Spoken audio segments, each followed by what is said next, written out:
Okay, so we're on chapter 1, and we went through a couple of slides before I remembered to press record. So we are in the PowerPoint on slide 12, talking about prime cost and conversion cost.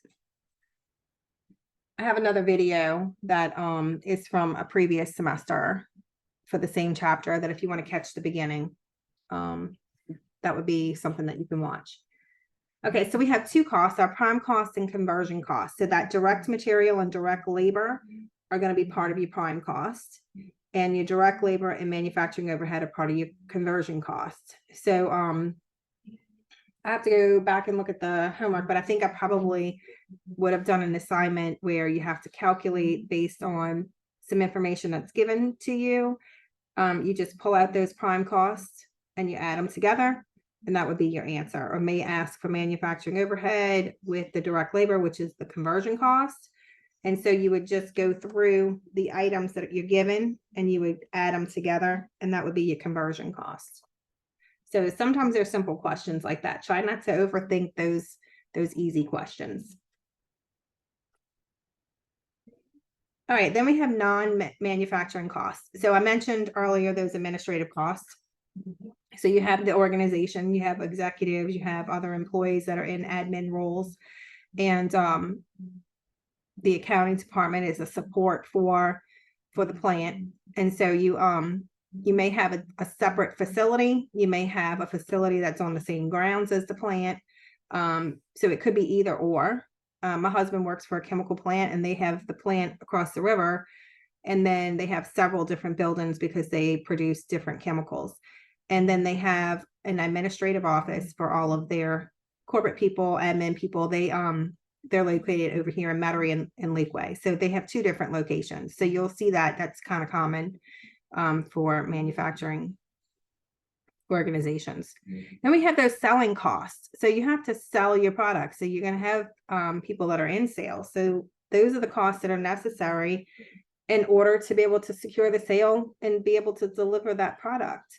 And they cannot be direct or indirect costs. And so so you may have, commissions you pay into a sales rep, or something similar, depending on how the organization's set up, something similar, based on what they're selling. And so that wouldn't be considered a manufacturing cost. That's something that is necessary in order to sell the product, but it's not part of manufacturing.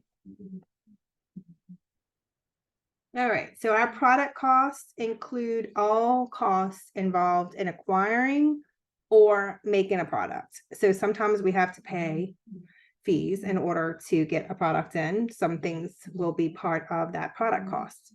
So the product cost attached to a unit of product as it is purchased or manufactured, and they remain attached to that unit of product as long as it remains in inventory awaiting sale. And we'll walk through that process of because it evolves and changes as you're building something. So we'll talk about that and how does it remain attached to that unit. All right, so here we have the product costs and what they include. So we have three things: raw materials, work in process, and then a finished good. So you're starting, let's say you're starting to build a vehicle. So you're pulling all the raw materials. You're starting from someplace and you're putting pieces together. There's multiple pieces that go into the door. There's multiple pieces that go into, the side panels. And so maybe you have all these different panels and you have to put them together. So those are your raw materials. You're pulling that material, considered direct costs. You can cost it to that job. And then we have the work in process. So, we talked about the periods. So we have usually 12 months in an organization. Well, at the end of the year, you're not going to be finished everything. If you're in a manufacturing plant, you're going to be in the process of finishing certain products. Some things will be finished. Some things will be work in progress. Some things are still raw material. You can have that inventory that's there as raw material. So you're not always going to be finished at the end of the month or at the end of the year, end of the quarter. You're always going to have some work in process. And that's just partially completed units. And they require, furthermore, work in order to be ready to sell to someone. Once it's completed, so now we have all of our material, we have our direct materials, our direct labors, our indirect costs, manufacturing overhead. That's all going to go into the product. Once it's finished, then it's called a finished good, and it's going to move to inventory. And we'll get into that a little bit more in another chapter on, moving all this through the process. But it should make sense. You pull in materials, you're building something, you have some things in work in process, and that means, at the end of a month or at the end of a year, you have some things that are in process. And then when it's completed, it gets pushed out into something that's a finished good, and that's ready to go, and it can be sold to the customers. But if it's sitting in finished good, that's part of your inventory. That's part of items that haven't been sold yet. All right. So when direct materials are used in production, their costs are transferred from raw materials to work in process. So we kind of talked about this on this previous slides. This is kind of laying it all out for you. So if you need to, refer back to this slide and go through, what it's saying here to help it make sense. This is a good slide to do that. So it talks about the direct labor, manufacturing overheads. They're added to the work in process to convert direct materials into finished goods. Then we have, once the units of products are completed, their costs are transferred out of work in process to the finished goods. And then when the manufacturer sells its goods, then the costs are transferred from finished goods to cost of goods sold. Okay, so we have raw material. So think about the pieces and know that each one of those pieces also have accounts that are on the books. And you have to move materials out of inventory that are in a raw material pot, and you have to transfer them into the work in process pot on that particular job or that product that you're producing. And it stays in that work in process. That's part of your assets. And then it gets converted over to the finished goods. So we moving it out of one account and put it into another account, another pot. It's that finished goods. And so it'll sit there until it's sold. And again, finished goods is part of your inventory. It's part of your assets. So then you have a sale. Once it sells, then you're removing it out of your assets because you no longer have it. And you're transferring that to cost of goods sold. And it's exactly what it says. So all of the costs associated with that product are now part of your sold costs. So you're gonna have a sale, like a sales amount that's gonna post to sales, and you're gonna have your cost amount, which hopefully is less than the sale amount. If not, you're not gonna be in business very long. So the difference is gonna be your profit margin, your gross margin right there. So as you're thinking about these buckets, know that there's also accounts that are gonna be have to be adjusted and have to be moved through your accounting system.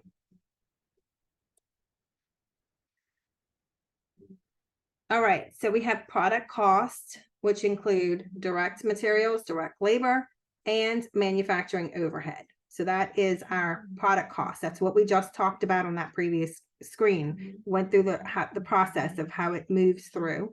That's all your product costs. Inventory is an asset, and so it sits on the balance sheet. Once you sell it, remember that income statement is what records your income and your expenses. So once you sell it, it moves to the income statement. So you're going to have a sale and you're going to have your cost of goods sold netting against it. And the difference is your profit. We're also going to have period costs. So remember, there was some costs that aren't associated with manufacturing, that selling costs, those administrative costs that we talked about on the previous screen.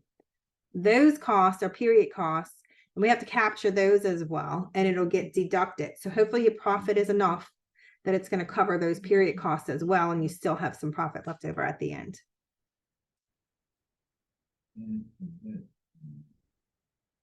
All right. So here's a quick question. Which of the following costs would be considered a period rather than a product cost? All right, so here's our options. You can have more than one. Manufacturing equipment depreciation. Do you remember where we said that would go? Was that a product cost or was that a manufacturing cost? That'd be a manufacturing cost, right? Yes. Okay, then we have property taxes on corporate headquarters. So property taxes, corporate headquarters, was that part of our manufacturing overhead? Or is that considered a period cost? So product or period? I'm sorry, what?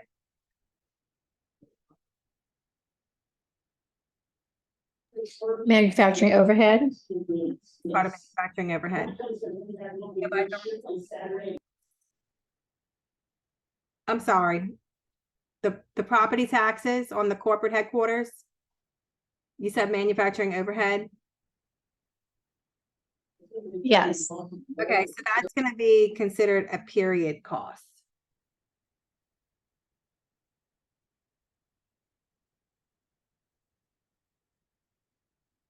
So we're paying that property tax on the corporate headquarters. So the key there is the corporate. So remember I was saying we have, we usually have a plant and then we have the corporate. Corporate is the administrative expenses and the selling costs that aren't part of the manufacturing. So that's why that one's going to be part of your period costs. Property taxes on the plant itself will definitely be part of your manufacturing overhead. Sorry. All right, direct materials costs. Which one is that?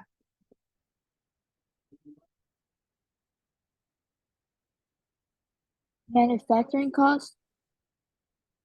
How do you manufacturing costs? All right, electrical costs to light the production facility. So at the plant, we have electricity. Is that part of manufacturing overhead or part of period?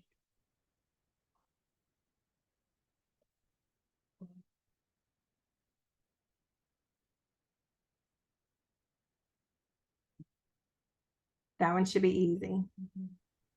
Is it a period cost? So it's for the facility where they're doing the production, and we can capture that. It's not a direct cost that's easily traced to a particular product, but because it's at the plant site, that's part of your production cost, and it can be pulled into the manufacturing overhead. So manufacturing overhead gets all of those costs for the plant that aren't easily traced. So the last one is sales commission. Period or products? Period cost. That's period cost. So that's part of that slide that we were looking at that shows the selling cost and the administrative cost side. So those are your two that would be part of your period costs. Okay.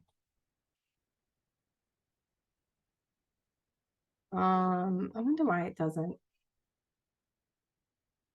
like to remove when I move my slide.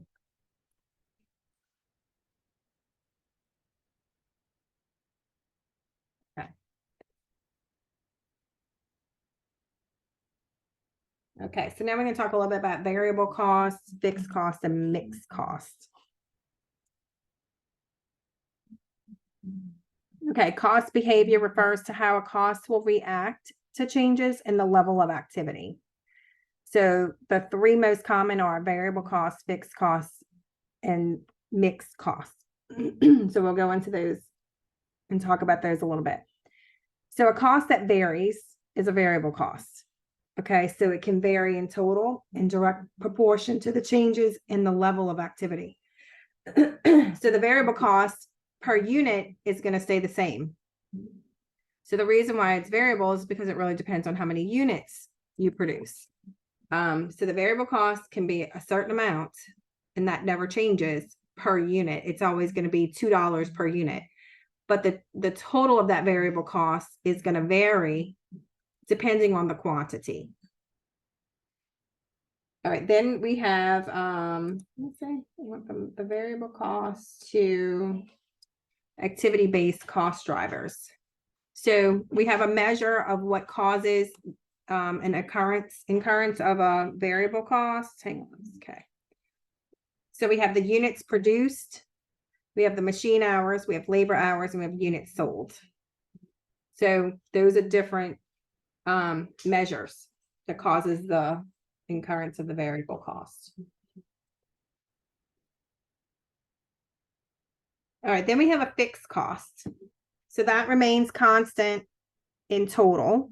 So that is always going to stay the same no matter the change in the level of the activity. So let's say it's the, the rent at the plant. That's a set amount and we're paying that every month. And so it doesn't matter if you produce, 1,000 units or if you produce 5,000 units, you still have to pay the same amount of rent. So what happens is on a per unit basis, if my cost is 5,000 and I only produce 1,000 per unit, it's going to be higher than if I was to produce 5,000, right? So, so the fixed cost stays the same. It changes per unit depending on how many units you have in that particular period. But the cost is constant. The cost per unit is not. It depends on the activity. All right, what are our types of fixed costs? So we have committed long-term, cannot be significantly reduced in the short term. So let's think about the plant, like you either have a mortgage or a lease, and it's probably, going to be many years. So that's a long-term commitment. It's not going to change. It may change slightly in the amount depending on how the lease is written, or if it's a mortgage, it'll be the same the whole time. But you have that commitment long-term. So that's going to be the same. You can't change it. Then we have discretionary, which may be altered in the short term by current managerial decisions. So sometimes there are some things that you can do with a fixed cost to change that it alters in the short term. You don't always have those long contracts. Okay, we're skipping that slide. Okay, so then we have our fixed cost and the relevant range. So the relevant range of activity pertains to a fixed cost as well as a variable cost. So assume that your office space is available at a rental rate of 30,000 per year in increments of 1,000 square feet. So fixed costs would increase in a step fashion at a rate of 30,000 for each additional 1,000 square feet. So that cost per 1,000 is always going to stay the same, remain the same. So the relevant range of activity for a fixed cost is the range of activity over which the graph of the cost is flat. All right, so this is another good slide, a table that kind of helps out. So the cost for variable cost. So in total, the total variable cost increases and decreases in proportion to the changes in activity, but the cost per unit remains constant. On a fixed cost, we have the total cost that's not affected by changes in the activity within the relevant range. And then we have per unit where the fixed cost unit will decrease as the activity level rises. So remember, I was saying the more quantity you have and you divide that by the same amount, obviously it's less per unit. So as the activity level rises, you have less in your fixed costs per unit will decrease. All right, which of the following costs would be variable with respect to the number of ice cream cones sold at Baskin Robbins shop? I don't think that's supposed to be Baskin and Robbins. I think it's Baskin Robbins. It's really how it is, but I'm not sure. Anyway, so more than one answer correct. So which one of the following costs would be variable with respect to the number of ice cream cones sold? So the cost of lighting at the store, is that going to change based on how many ice cream cones are sold? Yes or no?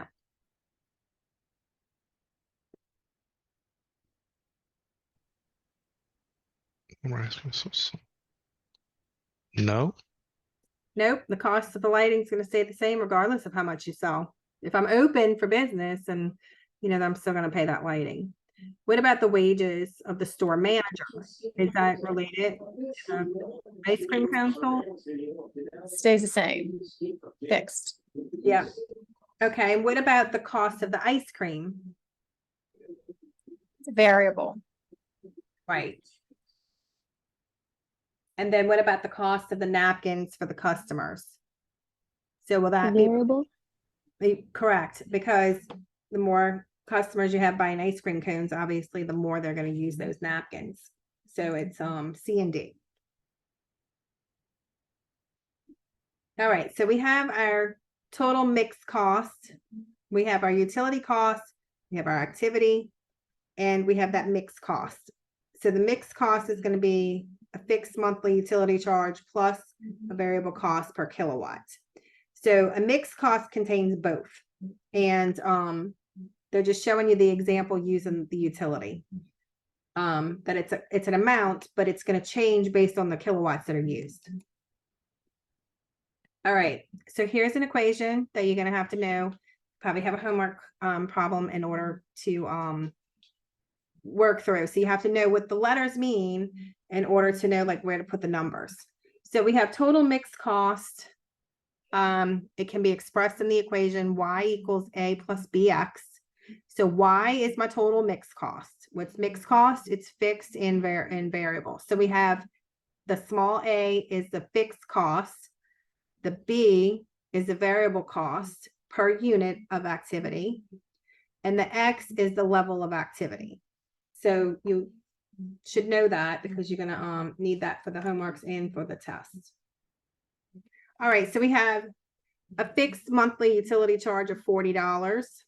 So we know that the small a is the fixed, so that's going to go 40. It's going to be y equals 40 plus your variable cost is 3 cents per kilowatt hour, and your monthly activity is 2,000 kilowatt hours. So what's the amount of utility bill? So we have that 40 fixed. We have the per unit, which is 3 cents times the activity, which was 2,000. And so our total cost is 100.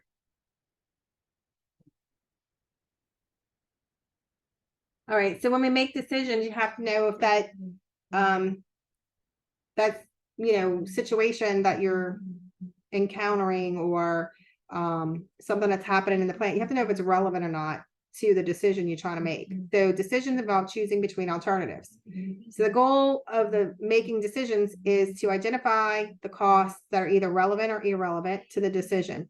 Obviously, if it's irrelevant, why are we going to waste our time talking about it? If it doesn't, help the outcome of our decision, you wouldn't want to talk about it. So to make decisions, it's essential to have a grasp on the concepts of differential costs and revenues, your opportunity costs, and your sunk costs. So those 3 costs, you'll have to know what those are and possibly calculate. If you're asked what the differential cost is and you have a problem, you may have to calculate that. So you'll have some of that in the homework. We have differential costs that are the difference between the cost of 2 alternatives. So a difference in revenue between 2 alternatives is called differential revenue. So differential cost is on the cost side and differential revenue is on the revenue side. So both are always relevant to the decision. And differential costs can either be fixed or variable. Then we have our opportunity cost, the potential benefit that is given up when one alternative is selected over another. So those costs are not usually found in accounting records, but must be explicitly considered in every decision. So for you, the students, what's the opportunity cost you incur by attending class? So you are giving up something, right, in order to be here. You've spent money and time, to be here. So you've given up something. Maybe it's, hanging out with your friends at a game on a Thursday night or something like that, but there is an opportunity cost. And then we have our sunk costs, which have already been incurred, and they can't be changed right now or in the future. They're irrelevant and should be ignored when you're making the decision. So, if, I have a friend that went and tried to have his car fixed and brought it to a guy. He lost weeks, with his car because it was in the shop. They couldn't figure it out. He got it out, put it back in because it broke down again. He had to drop $750 to get the car fixed. So, he's already dropped that money into it and gets it back and it still doesn't work. So now he's got to start over with somebody else. You know, so now it's irrelevant to your decision. You have to make a decision to get your car fixed. So you bring it someplace else and you have to take your loss because you already spent that money. Maybe with the equipment at a plant, you've already spent the money on it. It's supposed to last 10 years. It's only lasts 5 years. So you're trying to decide what you're going to do. If you're going to have some kind of, you know, expense maybe to overhaul it or repair it. And, you know, you're comparing it to the new equipment. Well, that initial money that you've dropped in on the equipment, it's a sunk cost. It's gone. It's not part of what, you know, you just said it's irrelevant now to what I need to do with the equipment. All right, so suppose you're trying to decide whether to drive or take the train to Portland to attend a concert. You have ample cash to do either, but you don't want to waste money needlessly. Is the cost of the train ticket relevant in this decision? In other words, should the cost of the train ticket affect the decision of whether you drive or take the train to Portland? So yes or no?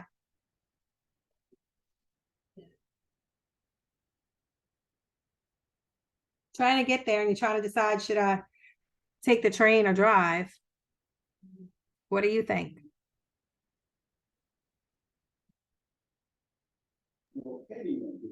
Yes. Yes. Obviously, it would be something that you'd want to consider. All right, suppose you're trying to decide whether to drive or take the train to Portland to attend a concert. You have ample cash to do either, but you don't want to waste money needlessly.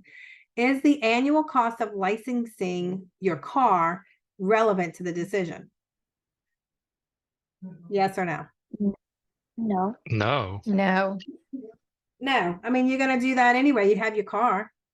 You're going to be driving your car. You have to have your license on it. So you got to pay the fee. Has nothing to do with if you take the train or not.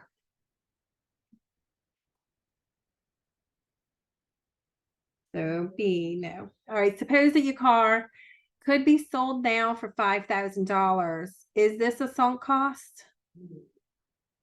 Talking about what it No. sold that. No, it's not, because you've already spent the money on the car. It doesn't have anything to do with what you're about to sell it for.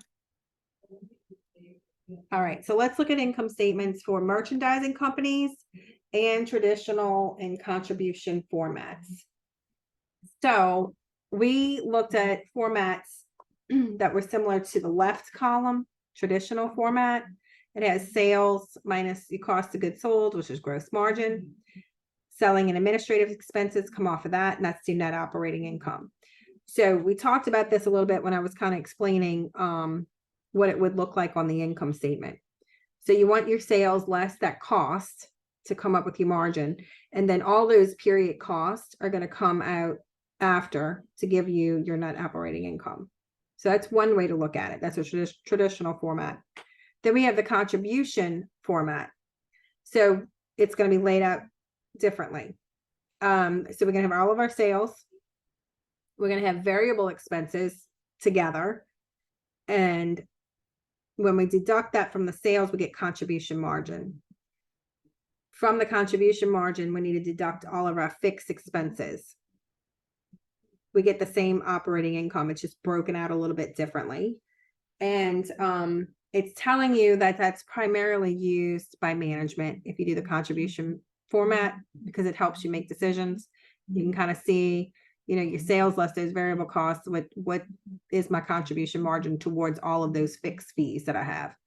So in the end, it's the same. It's just laid out a little bit differently so you can see it from a different perspective. You'll have homework where you have to do both, I believe. All right, the contribution income statement format is used as an internal planning and decision-making tool. So we'll use the approach for cost, volume, profit analysis. We'll do that in chapter 5.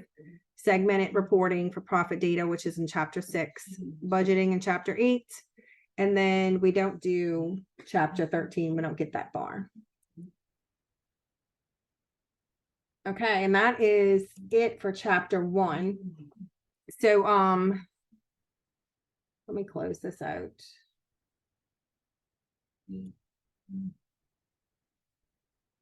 And so do y'all want to look real quick at homework, I wanna just see if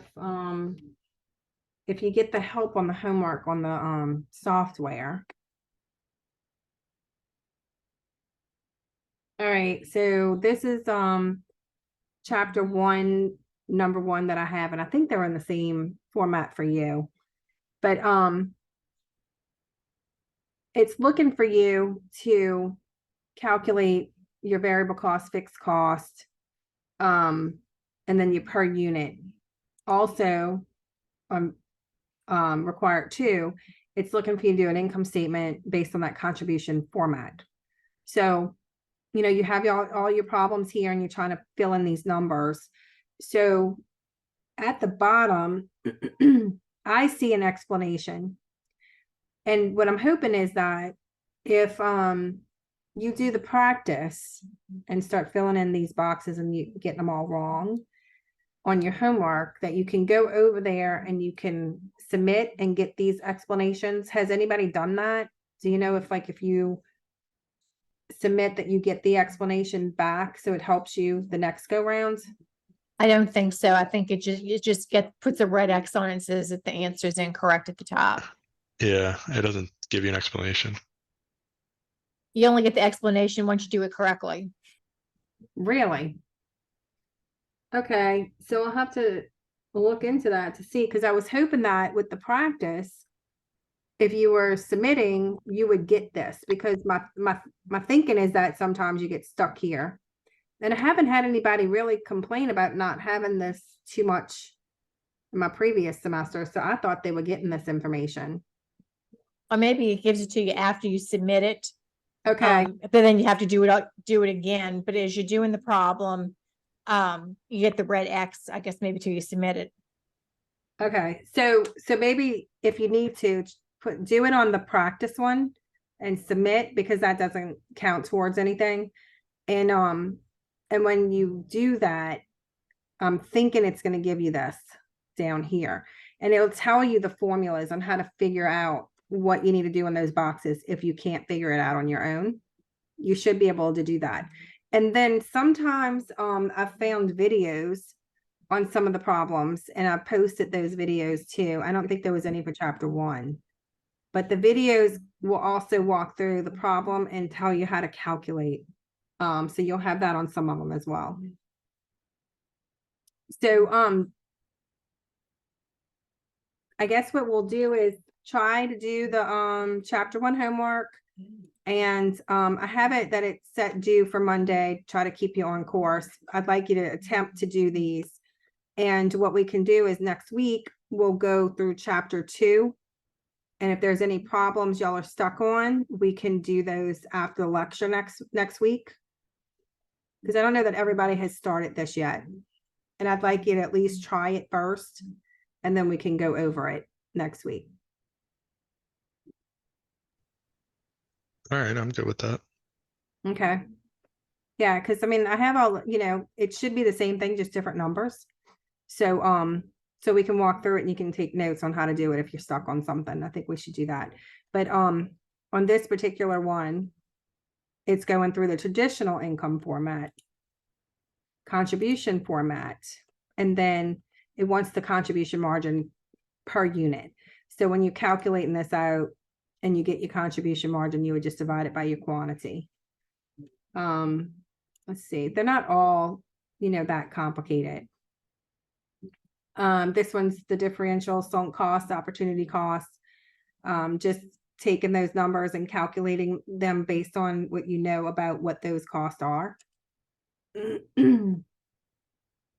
Okay, this one's just looking to see, okay, what are these costs? What type of cost is it? And just assigning it's a drop-down menu. So no calculations on that one. This one's looking for fixed costs. It looks like variable costs and what is the average per unit. So like whatever your quantity is, you'll have to divide it in order to calculate that. So that walks through 3 different scenarios of different quantities. And then it wants to know if it's increasing or decreasing.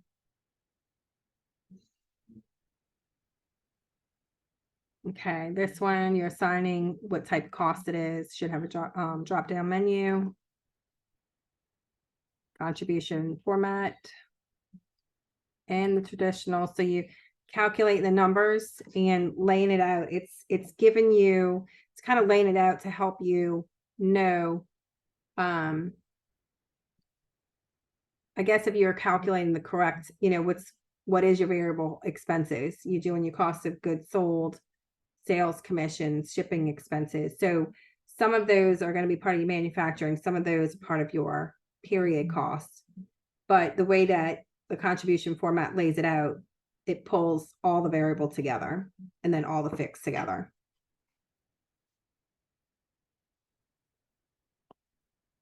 Okay. Here's your formula, just knowing what those are. Those are easy. Okay, you have net operating income, the gross margin, the cost of goods sold, and they want you to back into what the sales are. So you just have to know that formula.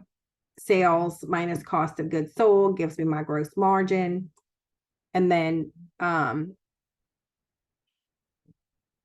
the net operating income is after you take all of your costs out of the sales. So you have to back into it. So you starting with your gross margin. What is gross margin? Sales minus cost of goods sold. So we have our gross margin. We know our cost of goods sold because it tells us it's 44. So then you kind of back it into what the sales is. You have to add them together. So it's usually sales minus the cost of goods sold to get the gross margin. So you just have to know how to back into it.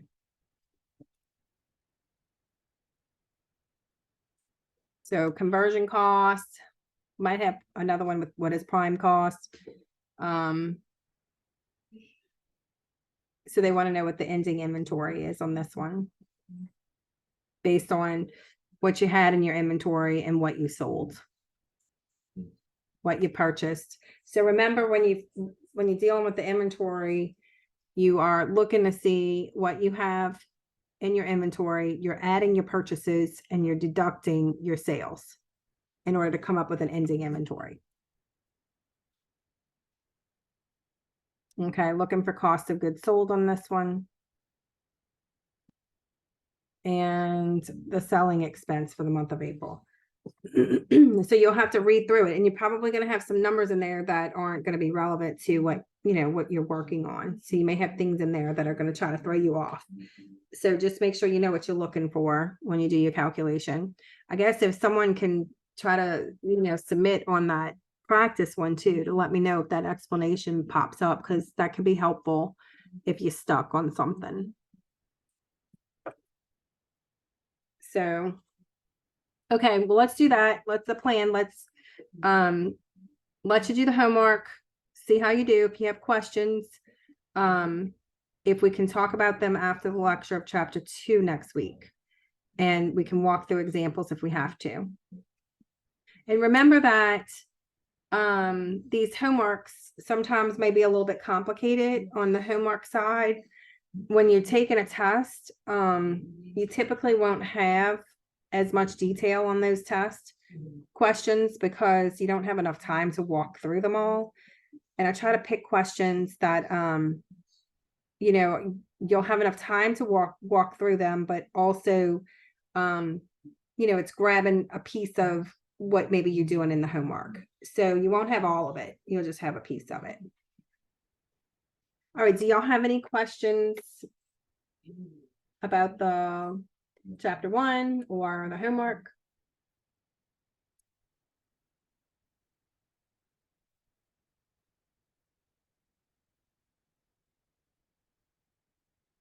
No questions? I think there's one in the chat box. Oh, let's see. I don't have my chat box up.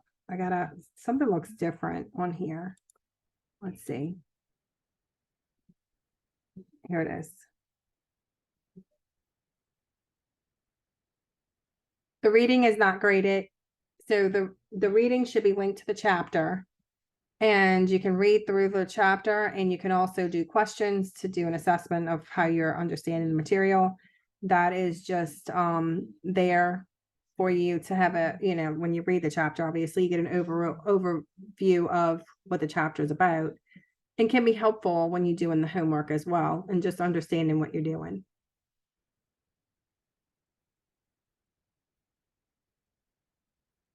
Okay. So remember, the only thing that's graded is the one that says chapter 1 homework, not the practice one, not the reading, not the videos if they're there. Just the homework.